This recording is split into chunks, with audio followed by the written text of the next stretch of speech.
kesalahan.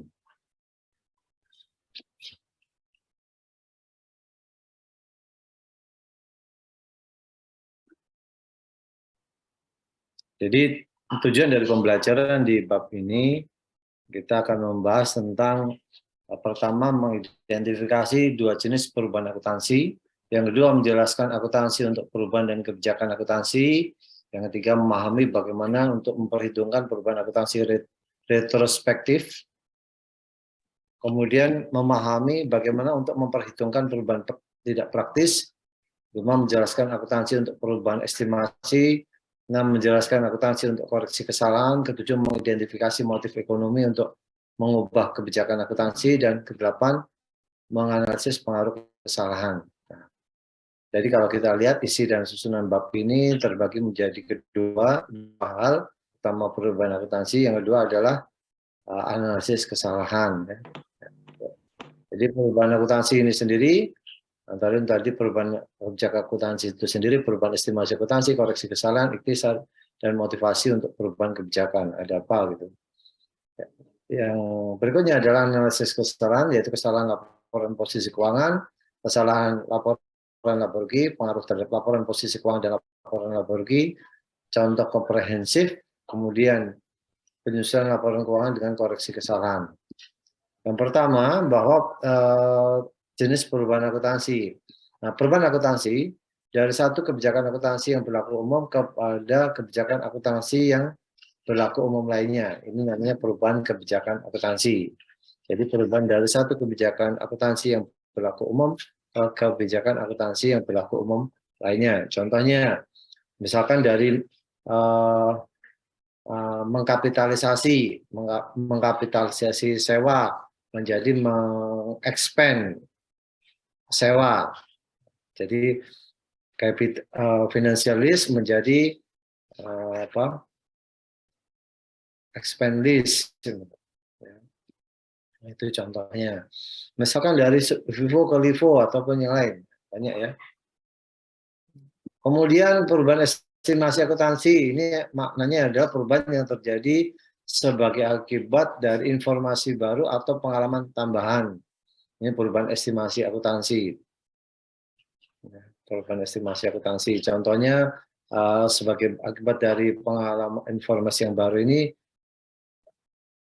contohnya ada misalkan aset tetap ya, aset tetap ataupun depresi. Aset tetap itu ada depresiasi, ada depresi. Ini katanya dengan misalkan umur ekonomis. Dulunya kita tidak paham berapa lama umur ekonomis suatu aset. Nah, tapi setelah kita memahami, akhirnya umur aset yang tadinya kita perkirakan cuma 10 tahun menjadi 15 tahun atau 20 tahun. Nah, ini pengalaman ya. Kemudian perubahan kebijakan akuntansi, ini ada pendekatan untuk laporan perubahan kebijakan akuntansi.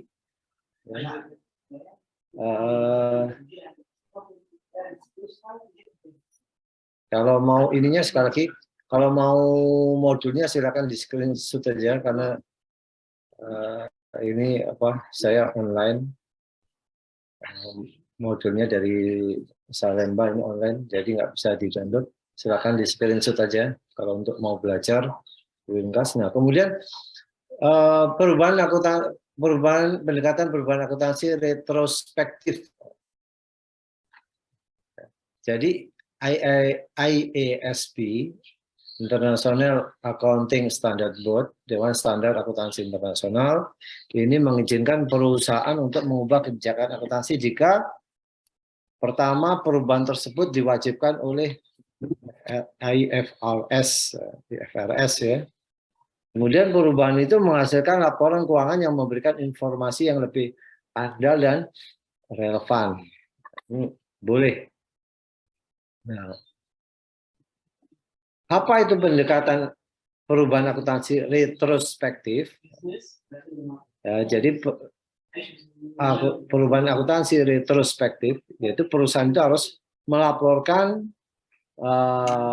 perubahan kebijakan dengan penggunaan penerapan retrospektif. Ya. Artinya di sini apa? Yaitu perusahaan menyelesaikan laporan keuangan pada setiap periode sebelum yang disajikan. Jadi perusahaan menyelesaikan laporan keuangan pada setiap periode yang sebelumnya disajikan. Kedua, perusahaan menyelesaikan jumlah tercatat dari aset dan liabilitas pada awal tahun pertama yang disajikan. Jadi perusahaan itu menyelesaikan laporan keuangan pada setiap periode sebelumnya yang disajikan. Yang kedua, perusahaan menyelesaikan jumlah tercatat dari aset dan liabilitas pada awal tahun pertama disajikan. Dari hal ini, maka informasi laporan keuangan terkait dengan penyajian ini ya pada periode sebelumnya memiliki dasar yang sama dengan kebijakan akuntansi yang baru, sehingga mencerminkan dampak kumulatif pada periode sebelumnya terhadap perubahan yang disajikan pada kebijakan akuntansi yang baru. Perubahan akuntansi retrospektif ini khususnya kontrak jangka panjang, contohnya ya. Ini ada Johnson Company, ini memperhitungkan laba dari kontrak konstruksi jangka panjang dengan menggunakan metode pemulihan biaya atau laba nol ya, pada tahun 2011. Ya, kemudian pada tahun 2011 perusahaan mengubahnya menjadi metode persentase penyelesaian. Mengubahnya menjadi metode persentase penyelesaian. Manajemen yakin bahwa pendekatan tersebut menghasilkan pengukuran laba yang lebih akurat untuk tujuan perpajakan. Perusahaan menggunakan metode dan program pemulihan biaya untuk terus melakukannya di masa depan. Nah, ini asumsi pajak yang berlaku adalah 40%. Dan kita lihat perubahannya di sini, laporan laba rugi dari tahun 2009 sampai 2001 untuk metode pemulihan biaya dan persentase penyelesaian. Kita lihat di sini. Ya, metode pemulihan biaya dari Johnson Company, laba rugi ini sebagian laporan aja, jadi diringkas laporan laba rugi, mukanya berakhir per 31 Desember, ini 2009, laba sebelum pajak 400 euro, 2010 160 euro, 160 ribu ya, dan ribuan, 2011 190 ribu euro. Nah, ini pajak penghasilannya diasumsikan 40%, sehingga labanya itu sekian. Sedangkan metode ini kita lihat metode persentase penyelesaian laporan laba rugi ini sebagian. Nah, laba sebelum pajak penghasilan ya sekian, 2010 sekian, 2011 sekian. Pajak penghasilannya sekian.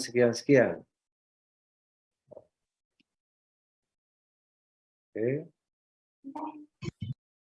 Kemudian kita analisa ya dari dua data ini ya, kita analisa ya. Sebelum 2010 kalau berdasarkan persentase penyelesaian adalah sekian ya. Inilah labanya.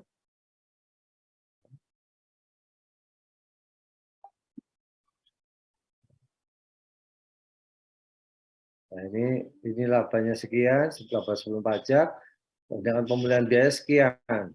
Nah, ada selisih sekian. Nah, kemudian ada kita buat pajak 40%, 40 kali 200.000, pajaknya sekian, 40% kali 20.000 sekian. Nah, ini ada pengaruh laba setelah pajak sekian.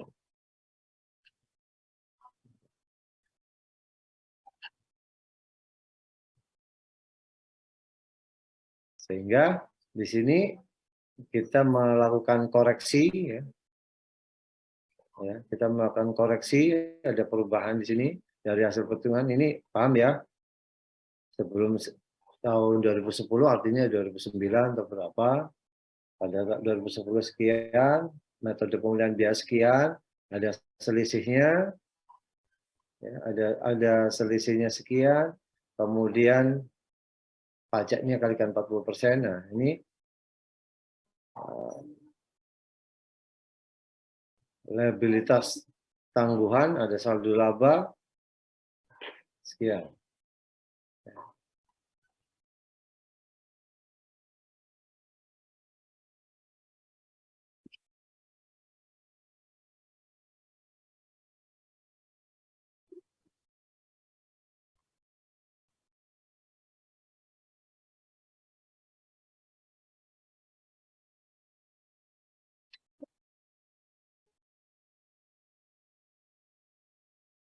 Kita lihat di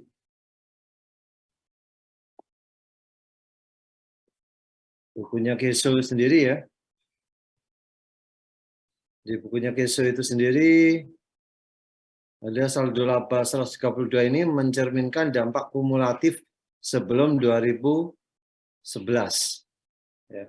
Jadi saldo laba 132 ini, 132.000 ini mencerminkan dampak kumulatif laba sebelum 2011.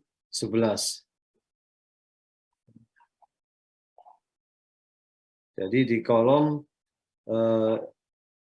selisih laba, ya, di kolom selisih laba, kolom ketiga di bawah selisih laba, ini dampak kumulatifnya. Ini dampak kumulatifnya, 132.000 ini. Sedangkan total konstruksi dalam proses 220. Liabilitas atau kewajiban pajak tanggungan 88.000 ini. Kemudian melaporkan dari situ melaporkan perubahan kebijakan. Jadi persyaratan pengungkapan perubahan kebijakan akuntansi ini harus kita pertimbangkan antara lain sifat perubahan kebijakan akuntansi itu sendiri, kemudian alasan mengapa menerapkan kebijakan akuntansi yang baru dengan memberikan informasi yang andal dan relevan. Kemudian untuk periode berjalan dan setiap periode sebelumnya yang disajikan selama memungkinkan ada jumlah penyesuaian, yaitu untuk setiap item baru laporan keuangan yang terpengaruh dan laba per saham dasar dan dilusian. Jumlah penyesuaian yang berkaitan dengan periode sebelum jumlah tersebut disajikan selama memungkinkan. Nah, ini contoh ilustrasi ya. Jadi ilustrasinya adalah Denson. Ya. Denson Company melaporkan laba komparatif, melaporkan laba neto.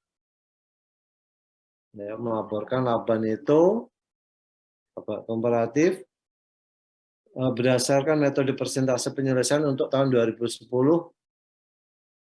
dan 2011.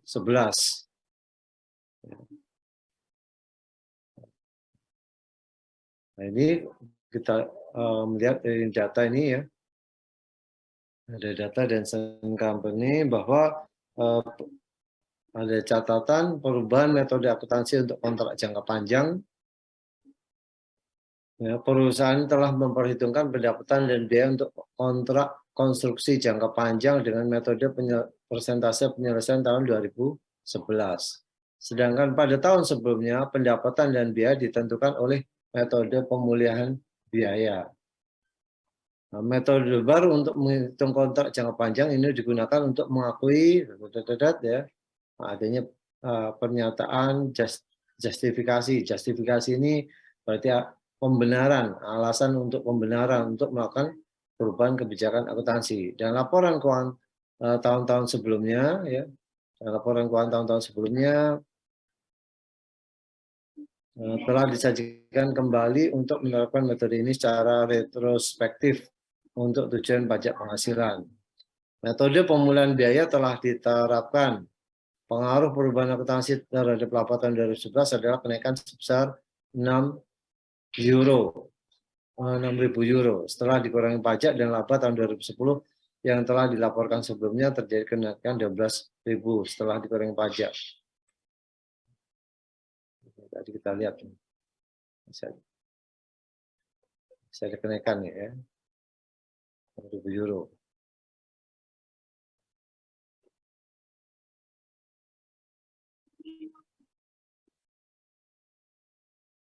6.000 euro. Nah, terus kemudian setelah saldo laba untuk 2010 dan 2011 telah disesuaikan dengan penerapan metode akuntansi baru secara retrospektif sebagai hasil dari perubahan akuntansi. Nah, saldo laba pada tanggal 1 Januari 2010 meningkat 120.000 euro dibandingkan dengan dilaporkan menggunakan metode pemulihan biaya. Nah, ini kita lihat tadi ada peningkatan 120.000 euro.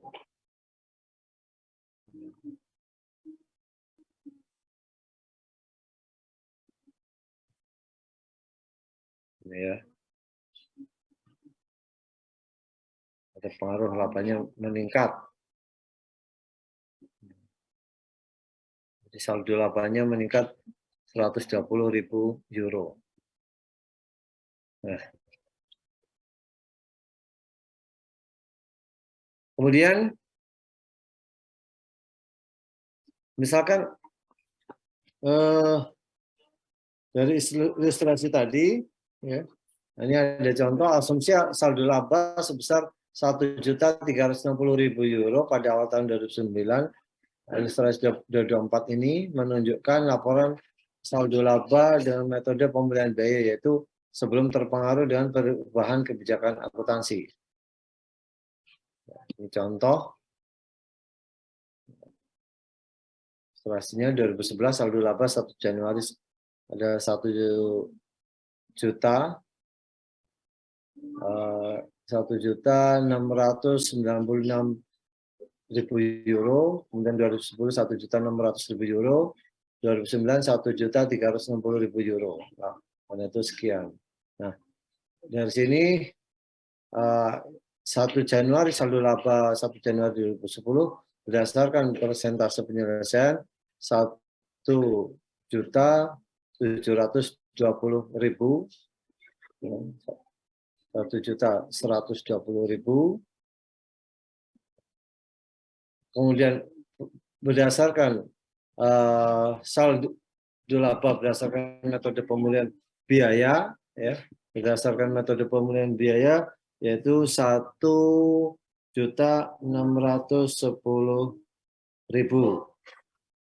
Nah, ini ada selisih dampak kumulatif sebesar 120.000. Ini kita lihat di halaman 528 ya, bukunya Kiso. 528. Nah, selisih 120.000 ini merupakan dampak kumulatif. Ya.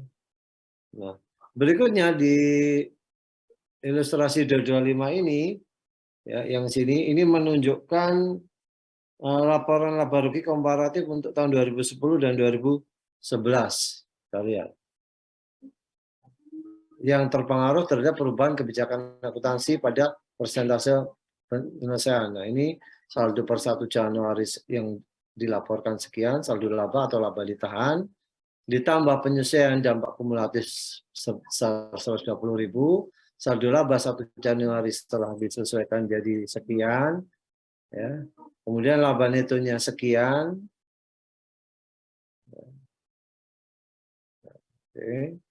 Laba netonya 120 dan ini 108, sehingga saldo laba per 31 Desember 108.000. Ini ya. Ini dari mana? Ya, ini dari sini tadi. Dari ilustrasi 223 ini tadi. Ini ya. Dari ilustrasi 223.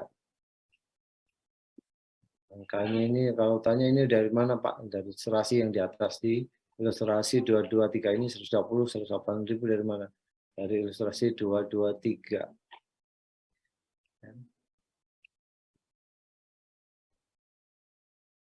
Oke, ada pertanyaan sampai di sini?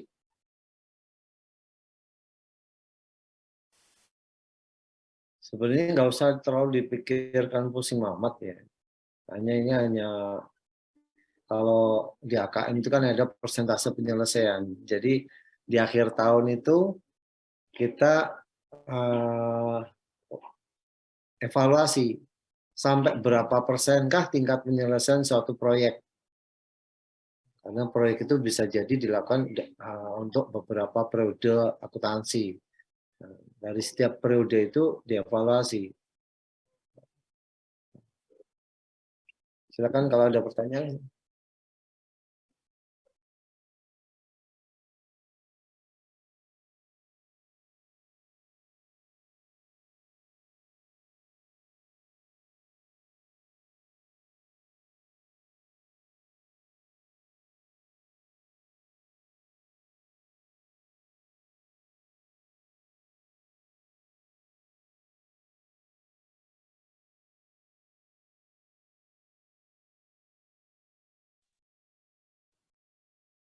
Apakah ada pertanyaan?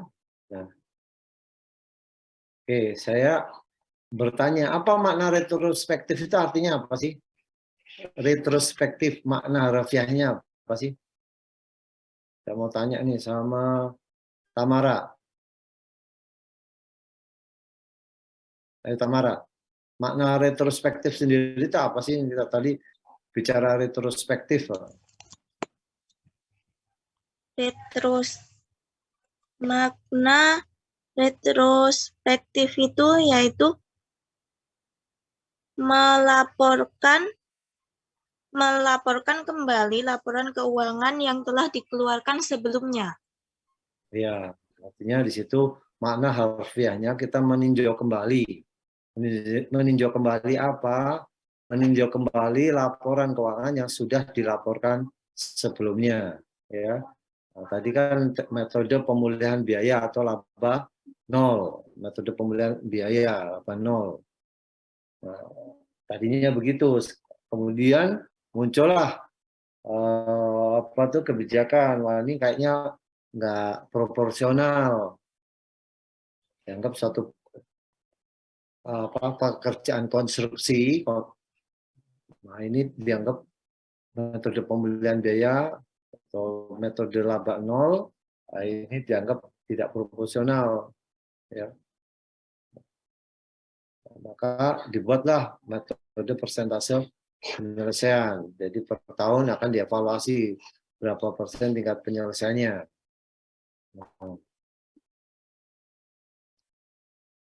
Nah, kemudian namanya retrospektif tadi sama sih asalnya dari kata-kata introspeksi ya. Introspeksi itu menilai. Kalau itu berarti menilai kembali. Oke ya, cukup paham ya. Jadi kalau terlalu dipusingkan sebenarnya. Hanya kita membandingkan kalau pakai metode yang lama dengan metode baru ini kira-kira pas yang mana sih? Kira-kira yang paling memungkinkan yang mana? Nah, kemudian bagaimana pengaruh langsung dan tidak langsung terhadap perubahan, kita lanjutkan. Nah, ini bagaimana pengaruh langsung dan tidak langsung dari apa tuh kegiatan retrospektif ini.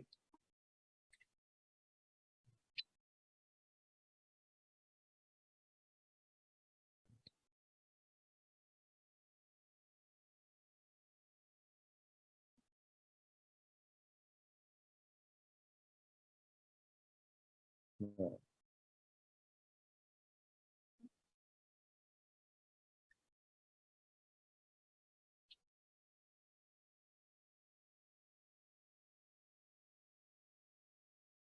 ini kita lihat bukunya.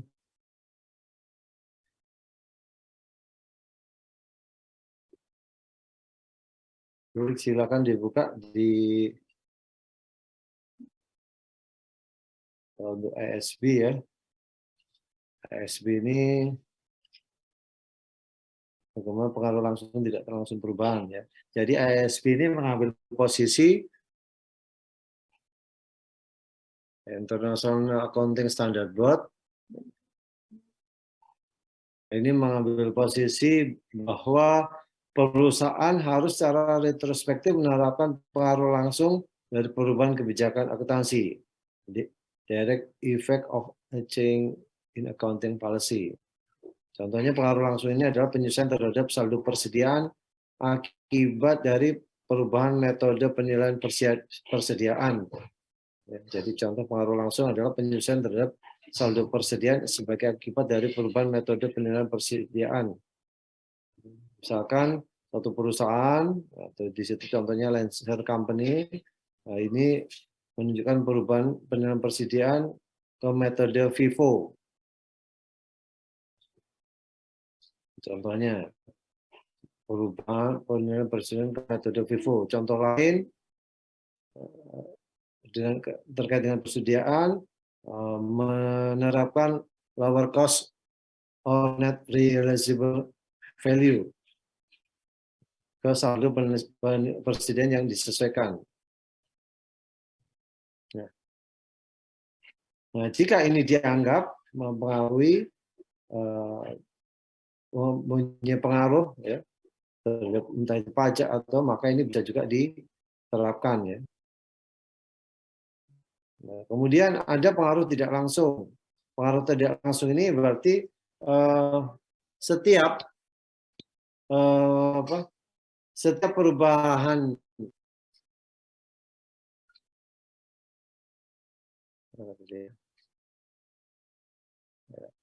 jadi pengaruh tidak langsung ini setiap perubahan efek setiap perubahan atas arus perusahaan pada periode berjalan atau masa depan disebabkan oleh perubahan kebijakan akuntansi yang diterapkan secara retrospektif. Ini contohnya pengaruh tidak langsung dalam perubahan dalam pembagian laba atau pembayaran royalti yang didasarkan pada jumlah dilaporkan seperti pendapatan atau laba neto.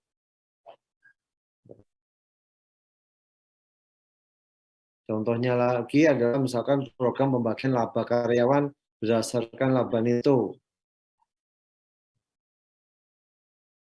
Terus tapi di satu sisi menggunakan metode FIFO.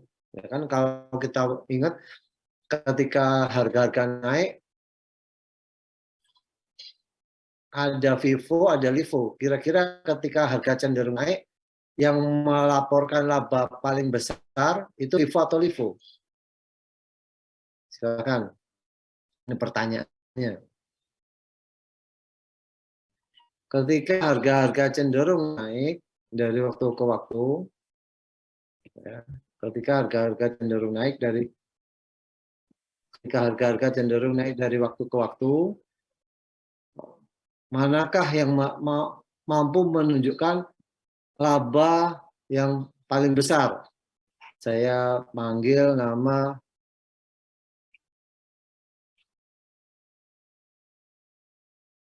Bisma Putra Atlah. Silakan Bisma.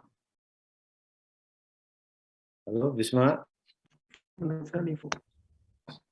Ya, Menurut saya LIFO, Pak. Kenapa LIFO? Karena kan LIFO kan last in first out ya. Ya.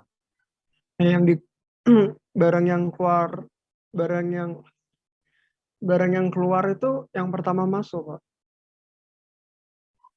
Gimana ya? Dan sedangkan jika suatu harga itu Bentar. Yang barang keluar yang dijual duluan yang pertama masuk atau terakhir masuk? LIFO.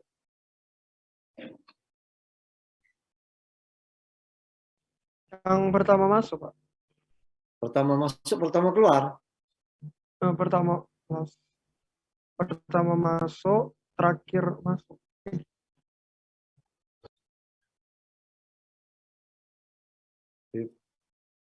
Pertama masuk, pertama keluar itu FIFO atau LIFO? Ya, Bisma. Kalau pertama masuk, pertama keluar itu FIFO, Pak. Ya. Terus yang tersedia, ya, oke, yang tersedia, ya, yang tersedia, persediaan akhirnya itu yang barang masuk awal atau barang yang masuk akhir?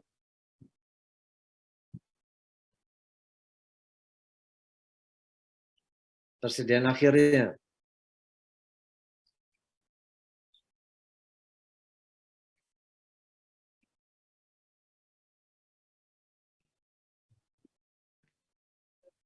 Koko Haprianto. Koko. Hadir Koko? Hadir, Pak. Nah, jawab Kok. ketika harga-harga cenderung naik, maka yang metode penilaian persediaan yang mampu menghasilkan laba besar itu FIFO atau LIFO? FIFO, Pak. Nah, FIFO.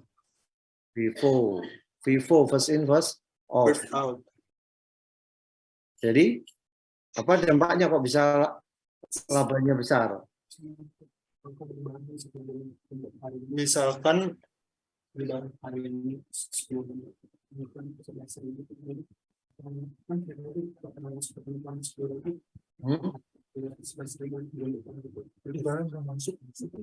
Ayo. Misalkan barang yang masuk pertama itu 10.000. Terus saat barang keluar itu dijual dengan 11.000.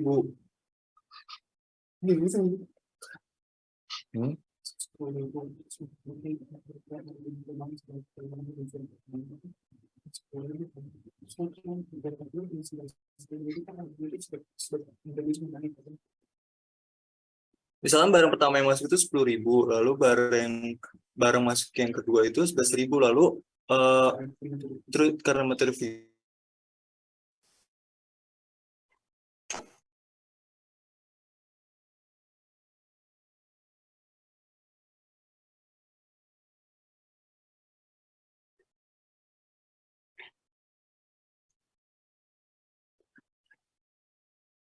Gimana masih putus-putus?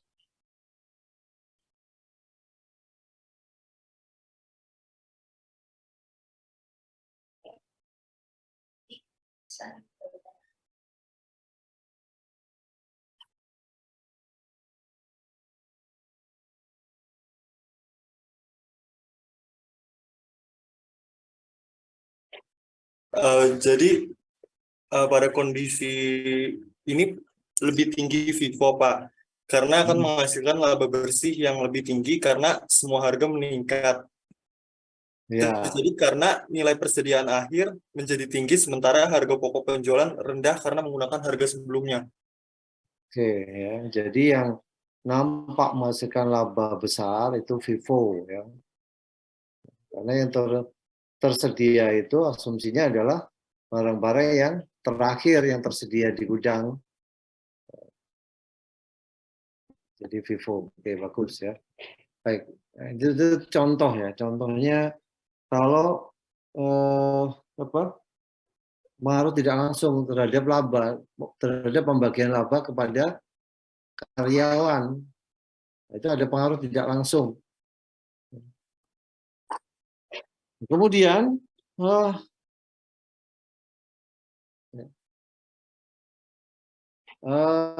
perubahan kebijakan akuntansi ini bahwa perusahaan ini tidak terlalu dapat menentukan bagaimana mereka melaporkan informasi keuangan periode sebelumnya dengan menerapkan perubahan kebijakan akuntansi secara retrospektif. Penerapan retrospektif ini dianggap tidak praktis jika perusahaan itu menentukan pengaruh periode sebelumnya dengan menggunakan usaha yang wajar. Jadi perusahaan itu tidak harus menggunakan penerapan retrospektif jika salah satu dari kondisi berikut. Pertama,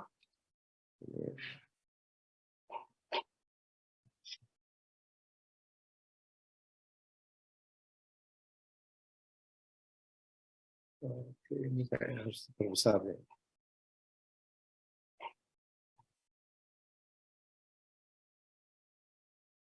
Perusahaan tidak dapat menentukan pengaruh dari penerapan retrospektif.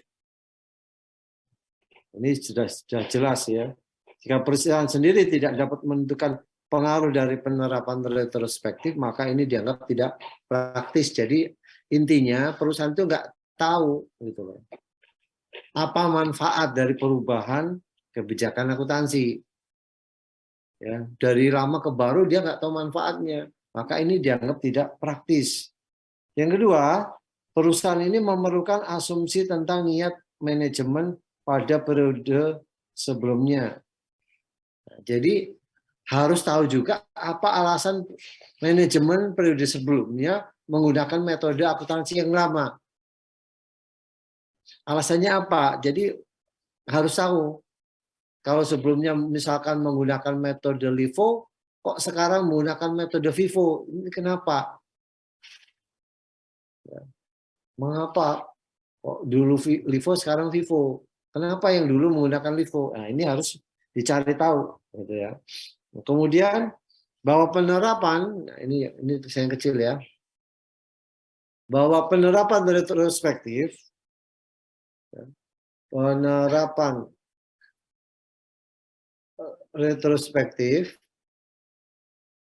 ini memerlukan estimasi yang signifikan terkait dengan periode sebelumnya, dan perusahaan tidak dapat secara objektif memverifikasi informasi yang diperlukan dalam menetapkan estimasi tersebut. Nah, jadi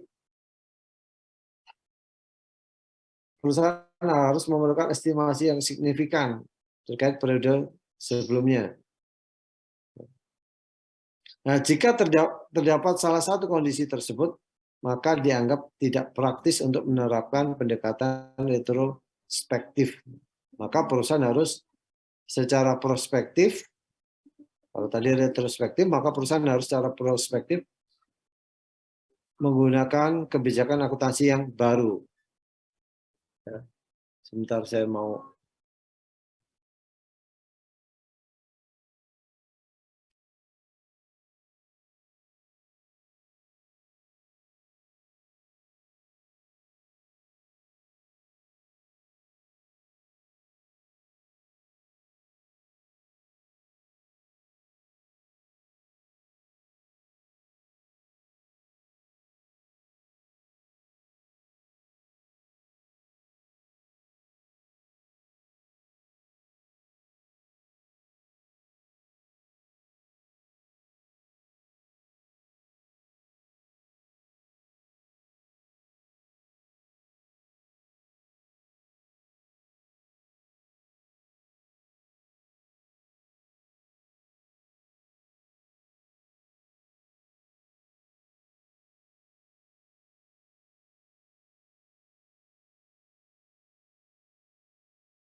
baik. Jadi sekali lagi, kalau perusahaan itu tidak tahu apa sih manfaat dari perubahan dengan menggunakan kebijakan akuntansi yang retrospektif ini, maka ini dianggap tidak praktis. Ataupun kalau perusahaan itu sendiri dia tidak tahu apa asumsi yang mendasari dari metode akuntansi di periode sebelumnya, di kebijakan akuntansi sebelumnya. Kalau dia nggak tahu, maka dianggap juga tidak praktis, buang-buang tenaga lah istilahnya gitu ya, buang biaya, waktu. Ataupun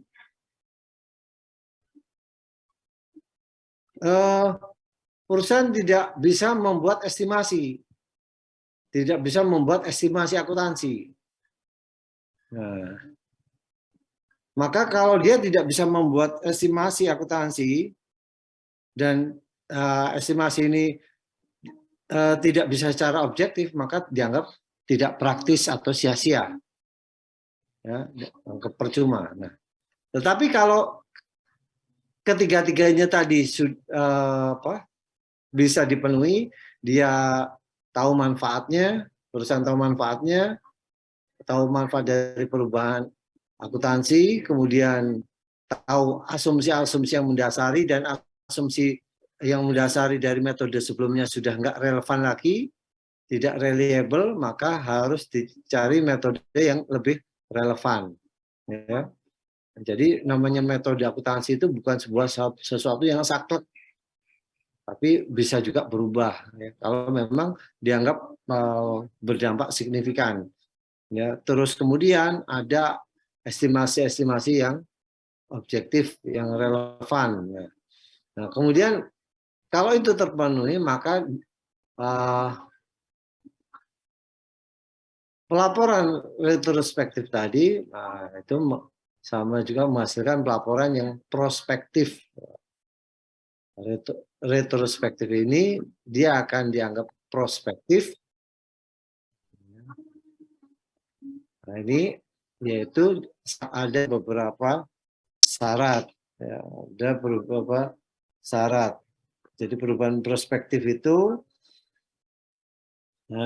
bahwasanya perusahaan itu tidak harus menyesuaikan hasil yang dilaporkan sebelumnya untuk perubahan estimasi. Sebaliknya perusahaan itu dia harus memperhitungkan bahwa perusahaan itu harus memperhitungkan pengaruh dari semua perubahan estimasi. Jadi perusahaan itu dia tidak harus menyesuaikan hasil yang dilaporkan sebelumnya. Ya.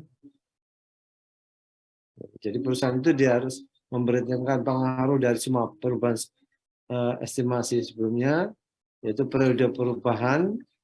Jika perubahan tersebut hanya mempengaruhi periode bersangkutan, ya, dan periode perubahan dan periode masa depan jika perubahan tersebut mempengaruhi keduanya.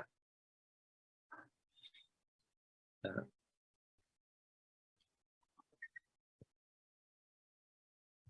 Kemudian dari ISB sendiri melihat perubahan estimasi sebagai koreksi dan penyesuaian biasa yang berulang. Nah, ini menimbulkan sifat dari proses akuntansi itu sendiri.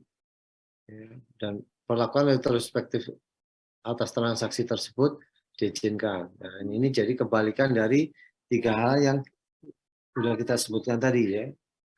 Nah, contohnya item-item apa saja yang biasanya mengalami perubahan, yaitu contohnya piutang tidak tertagih. Ya. Piutang tidak tertagih bisa jadi naik, bisa jadi menurun. Contoh piutang tidak tertagih semakin naik ketika ada krisis ekonomi, krisis moneter, ketika tiba-tiba ada pandemi misalkan. Atau yang kedua adanya keusangan persediaan. Keusangan persediaan, jadi perusahaan itu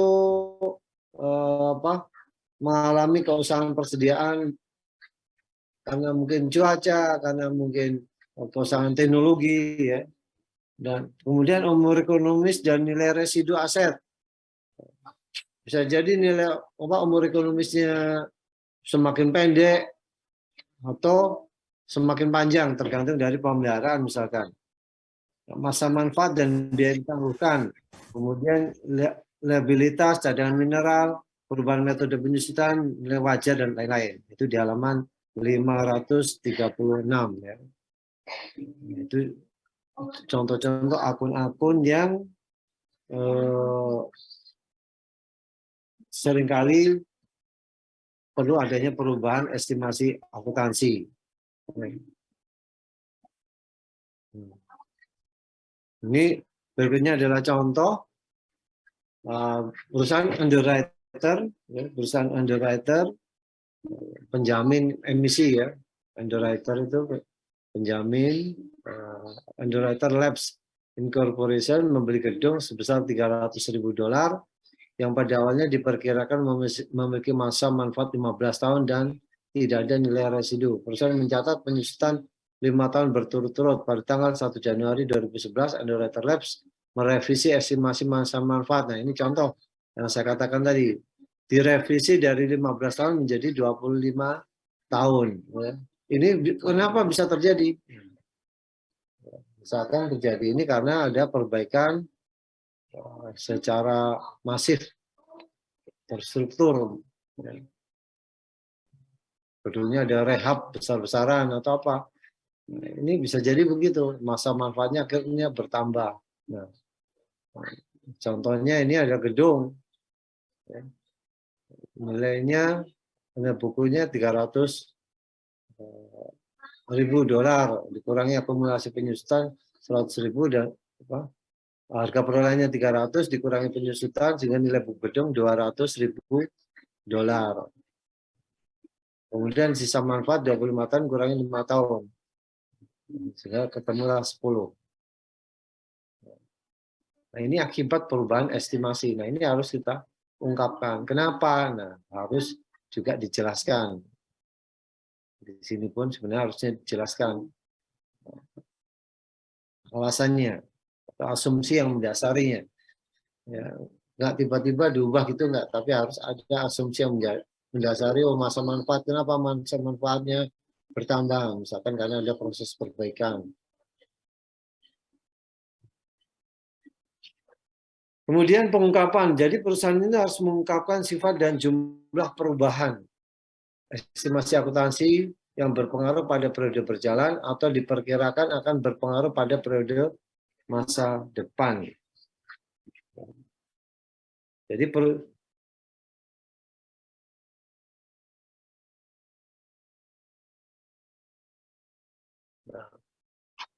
kalau perubahan ini tidak material, ya, perubahan jumlah perubahan estimasi ini tidak material, maka tidak perlu dilaporkan. Ya. Contohnya piutang tidak tertagih, ada perubahan, misalkan perubahannya piutang tidak tertagih dari misalkan 1 miliar, tidak tertagihnya naik 1 miliar 50.000. Nah, kenaikan 50.000 ini kalau dianggap tidak material, tidak signifikan, ya nggak usah dilaporkan lagi, gitu. Biarkan aja. Ya. Kemudian berikutnya adalah koreksi kesalahan. Adapun jenis-jenis kesalahan akuntansi, kita lihat nih, ya. Pertama, perubahan dari kebijakan akuntansi yang umumnya tidak diterima dengan kebijakan akuntansi yang dapat diterima. Ada kesalahan matematis menghitungnya. Kemudian ada perubahan estimasi yang terjadi karena itikat tidak baik dari perusahaan. Kemudian adanya kelalaian, seperti kegagalan untuk mengakru atau menangguhkan beban pendapatan tertentu pada akhir periode. Kemudian penyalahgunaan fakta, yaitu seperti kegagalan menggunakan nilai residu dalam menghitung dasar penyusutan untuk pendekatan garis lurus. Kemudian klasifikasi biaya yang tidak tepat sebagai beban dan bukan sebagai aset, dan sebaliknya.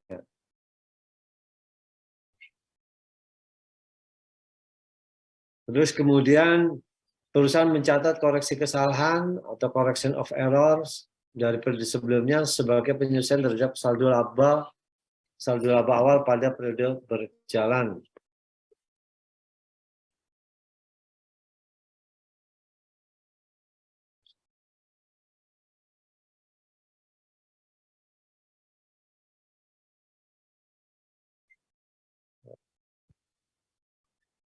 Oke.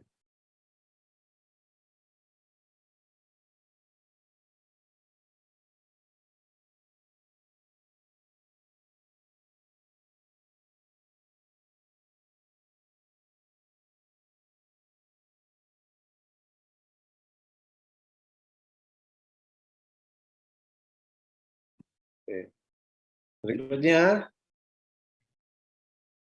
ini contoh koreksi kesalahan pada tahun 2012, petugas pembukaan Selektro Company menemukan kesalahan pada tahun 2011, perusahaan salah mencatat beban penyusutan 20.000 pound sterling atas gedung yang baru dibangun. Gedung tersebut adalah salah satu aset yang dapat disusukan milik Selektro. Perusahaan telah memasukkan secara tepat beban penyusutan dalam SPT pajak, ya, dan melaporkan dengan benar utang pajak penghasilan.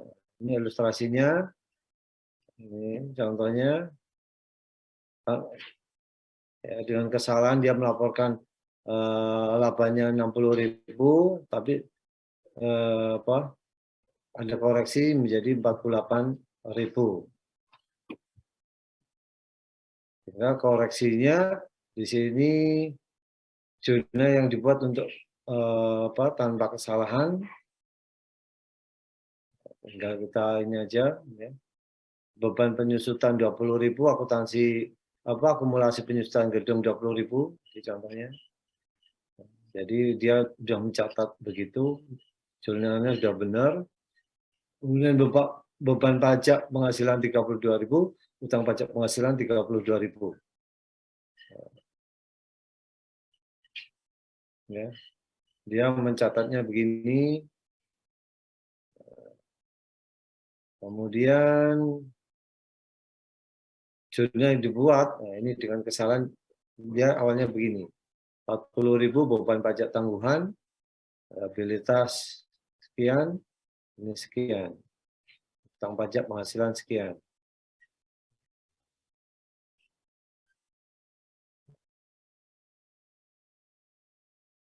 Nah.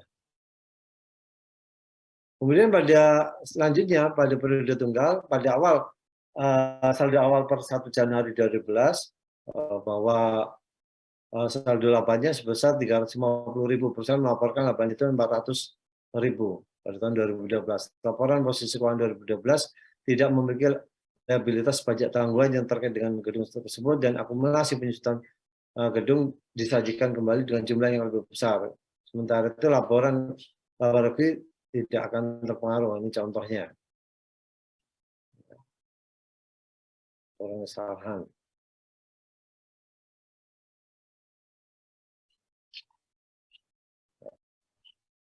Jadi sebenarnya laporan kesalahan ini sama paling gampang itu kalau kita ingat di pengantar akuntansi itu ada jurnal koreksi. Paling enak itu jurnal koreksi. Jadi tadinya kita nolkan dulu, kita buat kontra akun, kita nolkan dulu, baru kita munculkan lagi dengan nilai yang baru. Sebenarnya gitu. Nah, jadi di sini contohnya beban pajak penghasilan pada utang-utang pajak. Nah, kita kontra akunkan sebenarnya. Kita kontra akun. Kalau emang ini terlalu besar, ya, misalkan utang beban pajak penghasilannya kurang gede, maka kita tambahkan. Atau kalau kurang kecil maka kita kurangkan sesuai dengan prinsip saldo normal. Ini berikutnya adalah laporan komparatif. Ya, laporan komparatif.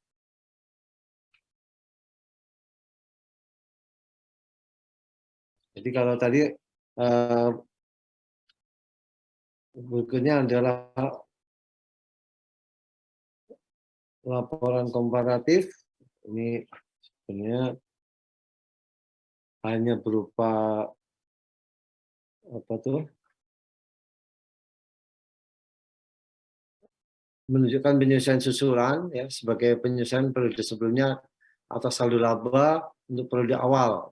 Nah, ini sebenarnya rekapitulasi ya. Berapa naik, berapa turun. Jadi setiap akun nah itu akan dievaluasi apakah sama apakah tetap naik atau turun. Ada evaluasinya. Ya, kemudian dari motivasi untuk perubahan akuntansi ini macam-macam motivasinya. Kenapa perusahaan itu memilih kebijakan akuntansi tertentu? Apa jurnal perlukan untuk koreksi kesalahan? Kesalahan jenis apa yang terjadi?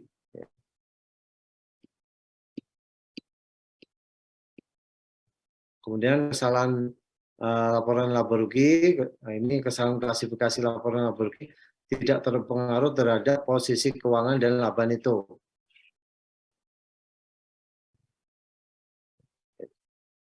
Kita lihat. Contoh yang lalu resi.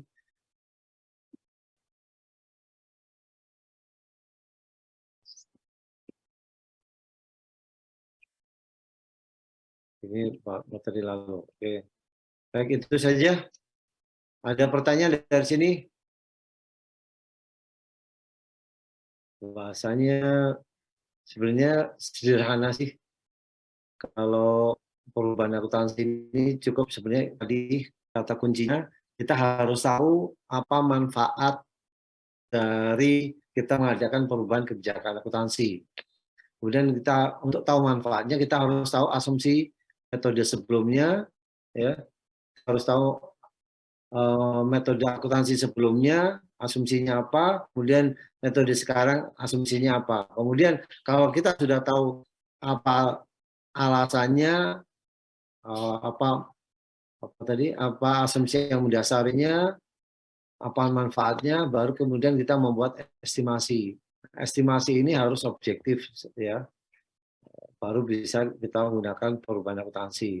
Kalaupun terjadi koreksi, maka koreksi itu ya sebenarnya kalau kembali lagi aja paling gampang itu menggunakan jurnal akuntansi yang mendasar, ya, saldo normal. Jadi kita buat kontrak akun, kalau mau dihapuskan, jadi dibalik dari debit ke kredit ke debit, ataupun kalau memang ada penambahan maka kita ikuti saldo normal. Kalau modal bertambah, kalau modalnya nilainya lebih rendah seharusnya dinaikkan, maka tinggal kita tambahkan di kredit gitu ya. Kalau biayanya terlalu besar, maka kita turunkan, kita kurangi, maka biaya ada di kredit.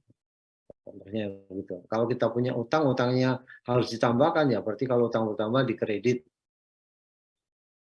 Ada pertanyaan dari sini, silakan.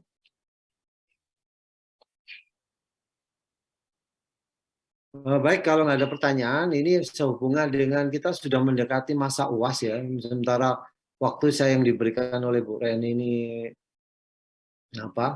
terlalu mepet betul. Nah, ini tunggu aja informasi, mungkin kita ada jam percepatan ya, tapi nggak tahu apakah harinya nanti akan saya informasikan kepada ketua kelas gitu. Yang jelas biasanya sih jam 4, atau mungkin kalau nggak gitu hari Sabtu, itu paling memungkinkan. Kalau nggak jam 4 hari biasa ataupun hari Sabtu. Oke, ada pertanyaan? Jadi kalau nggak ada, saya akhiri dulu ya pertemuan hari ini. Saya ucapkan terima kasih atas kehadirannya. Kita tutup dengan doa kafaratul majelis. Subhanakallahumma wa bihamdika asyhadu an la ilaha illa anta astaghfiruka wa atubu ilaik. Assalamualaikum warahmatullahi wabarakatuh. Waalaikumsalam warahmatullahi wabarakatuh. Waalaikumsalam.